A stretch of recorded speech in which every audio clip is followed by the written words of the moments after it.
আমার লাংসে ইনফেকশন আছে। আমার মা নিজেই অনেক ভয়ে ছিলেন। আসসালামু আলাইকুম। ছোট্ট একটা কনফিউশন ক্রিয়েট হয়ে আছে সোশ্যাল মিডিয়াতে।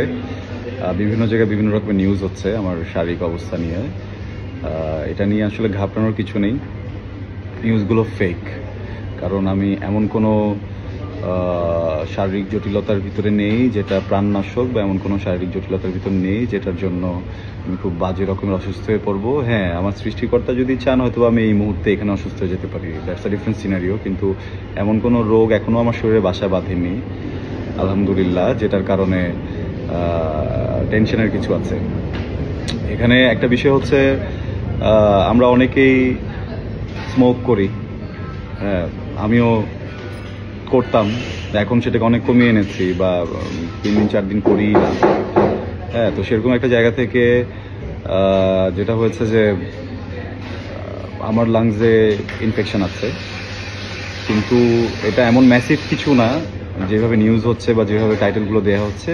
এইটা একটু জটিল হয়ে দাঁড়াচ্ছে আমার দর্শকদের জন্য, আমার পরিবারের জন্য, আমার ফ্যান্সদের জন্য। তো আমি এখান থেকে সবাইকে রিকোয়েস্ট করব যে এই ভুলভ্রান্তিগুলো আমরা না ছড়াই। যতটুকু হয়েছে এটাকে এখানে শেষ করি। যারা নিউজগুলো করেছেন আপনারাও আসলে আমার পরিবারেরই অংশ, বাইরের কেউ না। আমিও বুঝতে পারছি আপনারা কনসার্ন, কিন্তু আমার মনে হয় যে নিউজটা করার আগে যদি আমার সাথে একটু কথা বলে করেন তাহলে এই জটিলতাটা থাকতো না, বা এই ধরনের কনফিউশন ক্রিয়েট হতো না।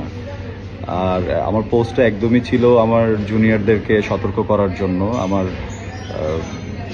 অনুজদেরকে একটা দিক নির্দেশনা দেওয়ার জন্য, যেন ওরা সিগারেটটাকে হচ্ছে গিয়ে লাইফস্টাইল হিসেবে বেছে না নেয়।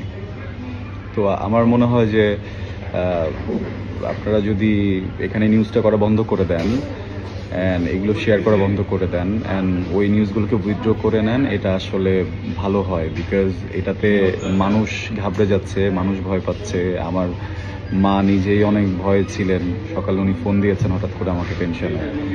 তো এগুলো তো একটু ডিফিকাল্ট।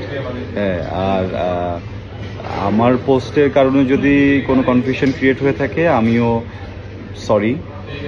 আমার আরও মনে হয় খুলে বলা উচিত ছিল, যেটা আপনাদের বুঝতে সুবিধা হতো।